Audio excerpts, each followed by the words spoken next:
Hello, Lovelace, and welcome to your wider curriculum lesson for today. Now, the focus this half term will mainly be on history. And as you can see from our objective today, we're going to explore what Britain was like before the first Saxons and Vikings invaded. Now, Viking might be a familiar word to you, but Saxon might not. But don't worry, these are just tribes of people that invaded, that came across to Britain. And they both came across after the gentleman on your screen. Now, hopefully, most of you will recognize that this man here is a Roman centurion. Okay? And as we can see, and as we learned from our previous studies, the Roman Empire spread across Europe and invaded Britain in 55 BC. Okay, so that's well over 2,000 years ago. Now, from your knowledge of the Romans, can you think of some of the things that they brought to Britain? Pause the video and take a moment. See if you can think of 5 things that the Romans brought to Britain.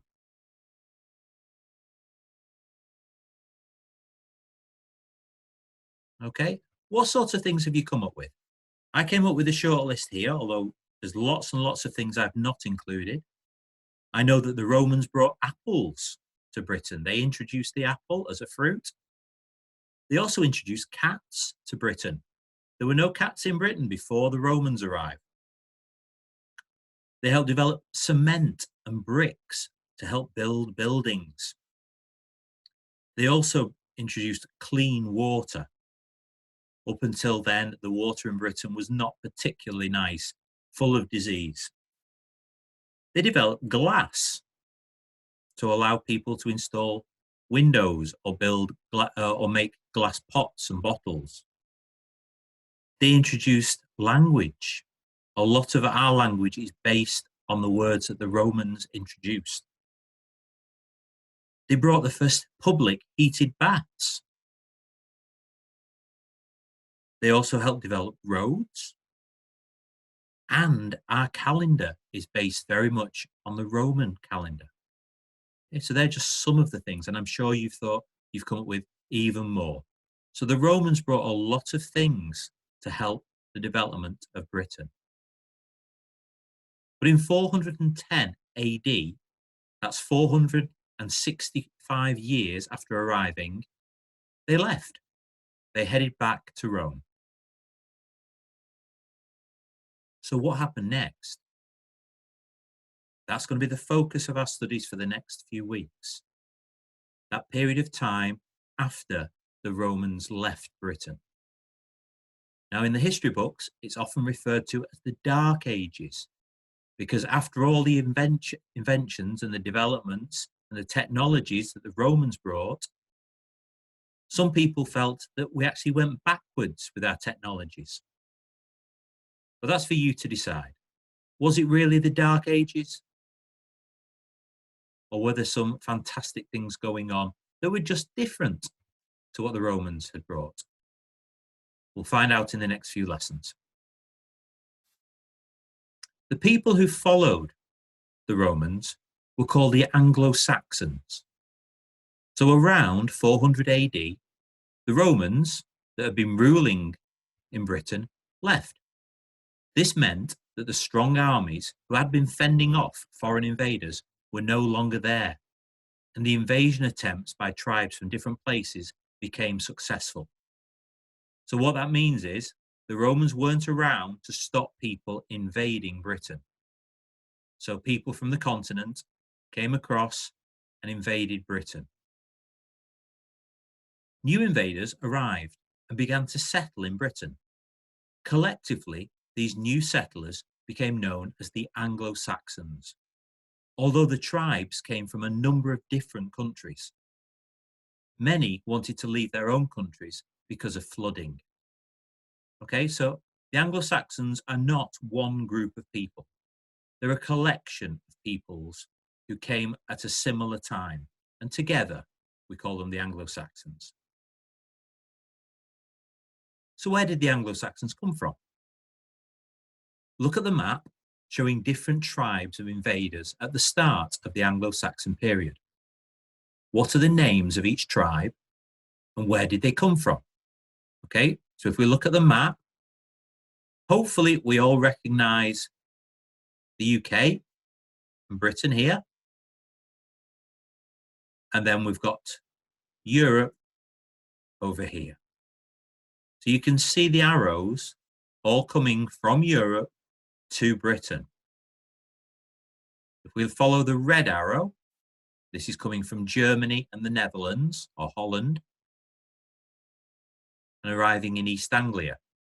If we follow the green arrows, they're leaving southern Denmark, and they're arriving in Northumbria, in the north of England, and in what was called Mercia, which is in the middle of England, in the Midlands.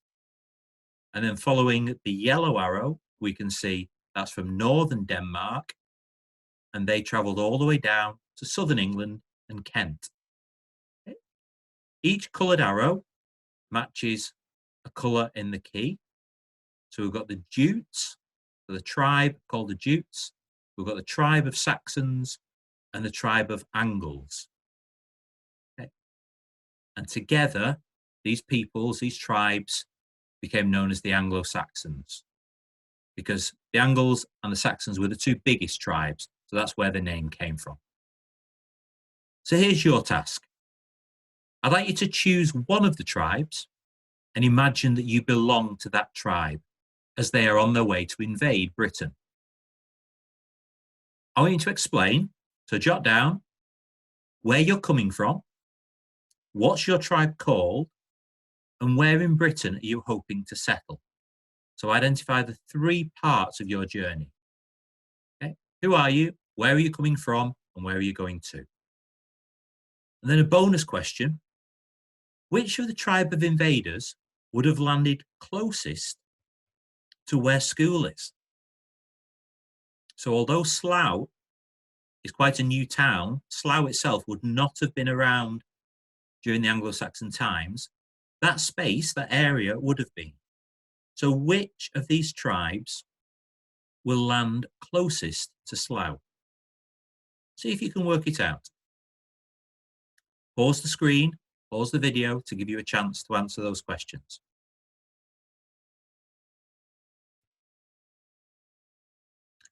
Okay, two very important words now that we need to understand.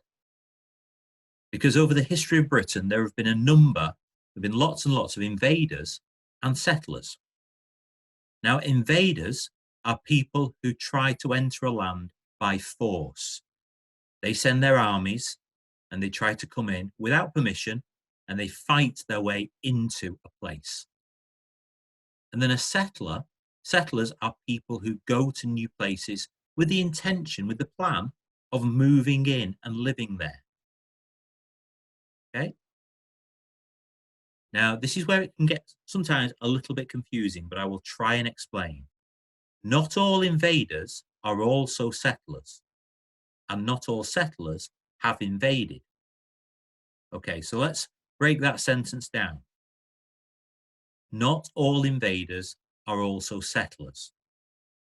So, people can invade, people can attack another place and not want to stay there. Okay, so can you think of a reason why someone might invade but not choose to live there? Okay, so not all invaders are settlers, and not all settlers have invaded. So sometimes people can arrive somewhere and stay, but they've not fought their way in. They're there with permission, and everyone is quite happy, and they've chosen to move there without having to fight their way in. So they've chosen to settle, but they haven't invaded. They haven't had to get there by force. Okay, so I would like you to pause the video and have a think to yourself, why might someone invade somewhere and not settle, so not stay there?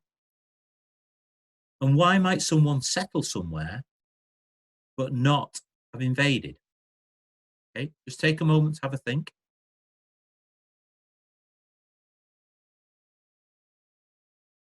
Okay. Now, there are lots of reasons why someone might invade somewhere and not settle there. Back in the time of the Anglo-Saxons, a number of people would invade simply to steal riches, to steal valuable things, and then simply go home. So they were pirates and robbers. They would steal anything of value and then return home. So they had no intention, no plans of staying there. Equally, some people would move because they didn't feel comfortable, or they were being forced out of their current home, and would choose to settle somewhere else where maybe the living is more comfortable, maybe there is better supply of food or water, all sorts of reasons why you might choose to move. Nowadays, people choose to move all over the place. I myself have lived in a number of different countries. I've usually moved simply for work, but people move home and move to a different country for lots and lots of different reasons. And I can honestly say I didn't invade a single country I've lived in, but I did settle there for a few years.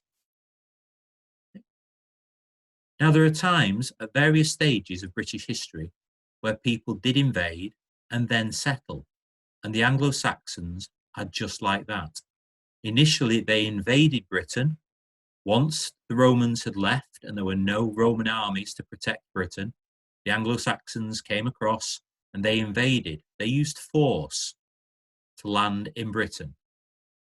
But they came across, and many of them chose to settle. They chose to find a location in Britain, set up their home, and live there. And there are a number of reasons why. That brings us on to push and pull reasons. There are lots of reasons why people move.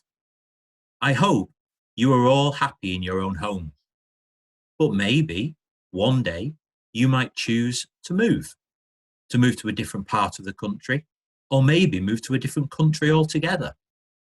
Can you think of any reason why people might want to move to a new country? Pause the video and make a list.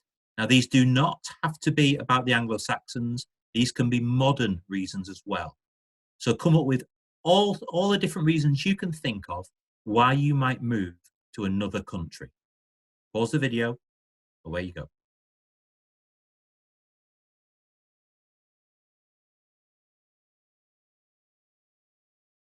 Okay, hopefully you've now got a list in front of you of all the different reasons why you might want to move to a new country. But let's just go back to the Anglo-Saxons for a moment. There were lots of reasons that the Anglo-Saxons wanted to be settlers in Britain. Some of the reasons were pull factors that pulled them to the new land because of the good things about Britain. Okay, so they saw something that they liked in Britain, or about the way of life in Britain, and that pulled them towards it. Others were push factors, things that pushed them away from their own countries and made them want to find new places to live. So things about their country that weren't particularly nice or were making life difficult. So they were being pushed out. In front of you, you should have a list of lots of different reasons why people might want to move to a new country. I'd like you now to highlight that list in two ways. On your list, I would like you to put a circle around all the factors, all the reasons that you think are pull factors. Which of those on your list pull you towards that new country? Okay, so maybe on your list you've got it's got better weather. So the weather might pull you towards a new country to live in. I know lots of people emigrate to Australia because the weather is so much better. So that would be a pull factor. And then underline the push factors. Is there anything about Britain, about where you live, any reasons that are sort of pushing you away? Okay? Things you don't like about where you are. They might be push factors that drive you towards somewhere else. So it's circle the pull factors and then underline the push factors. Again, pause the video and take a moment to do that to your list of reasons.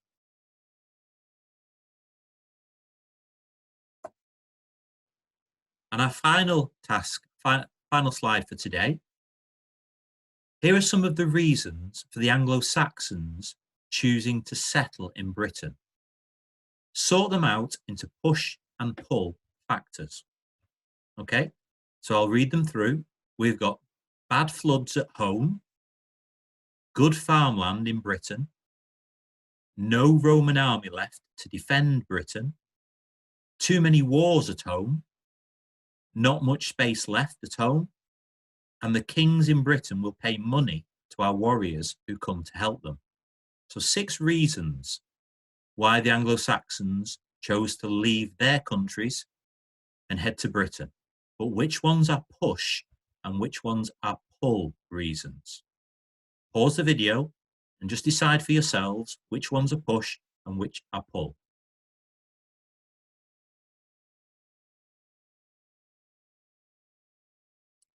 Okay, so let's work our way through them.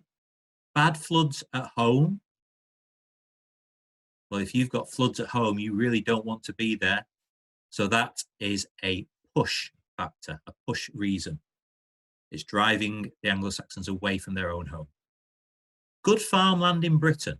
Well, that'd be really attractive because Anglo-Saxons were keen farmers. They grew their own crops. They grew their own food. So that would be a pull factor, pulling them towards the farmland of Britain. No Roman army left to defend Britain.